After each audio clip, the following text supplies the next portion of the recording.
racism doesn't have any power. Chuck, I don't agree with that. People were outwardly racist while Trump was in office. He gave them white people. Like who? He made it comfortable for people to be outwardly racist. These are just tropes. Chuck, no, he didn't. The climate was a lot different. Studies came out about the racial divide trending in the wrong direction in 2013 when Barack Obama was entering his second term, when the Black Lives Matter movement jumped off. Let's not make it seem like Donald Trump led to this big increase in the racial schism in this country. That happened under Barack Obama. Since we want to go there, since we want to go there. But did it happen? Since we want to go, it happened. Yes, it did happen. But did it happen?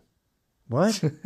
Yeah, no, under you were blaming Obama. Trump, and we're saying you got the wrong guy, it's Obama. Yeah, but it did happen, though. Yeah, that's like, well, this person was murdered by Ryan. No, he was murdered by Matty Odell. Okay, but he was murdered.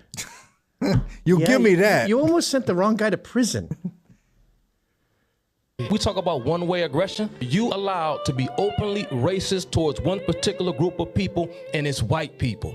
Let's call a spade a spade. White dudes are pussies. White men are the issue. Godfrey. White men are the biggest threat to America. They are. You got analysts on MSNBC, CNN openly referring to Donald Trump and his voters as Nazis. Nowhere in popular media do you see white people saying the kinds of things that you see people saying about white people on national television, from Joy Reid, Trevor Noah, Don Lemon, over and over again. But Chuck, you don't see that anywhere else. Because you can't get on mainstream media and make light of other races doesn't mean that the racial climate is still not what it is. The reason why the racial climate is what it is because that's what critical race theory seeks to do. It seeks to polarize for the purpose of finding people who are sympathetic to your cause. And you keep on dividing one group onto itself until you create a group of disenchanted, angry, dysfunctional people that you can then use for the purpose of your liberation. That's not my words. Those are the words of Herbert Marcuse himself.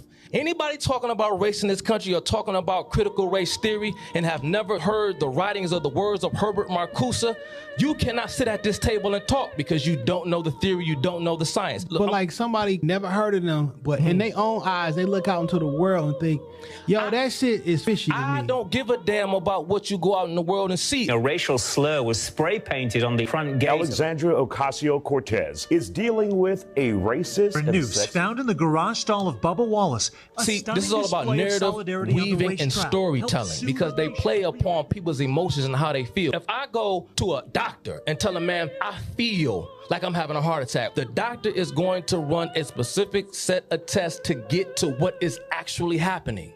He has to know the truth. He can't do medical procedures upon me based upon what I tell him I feel. He has to know for a fact. He has to know what he's talking about. So he has to do a battery test. He has to do a test.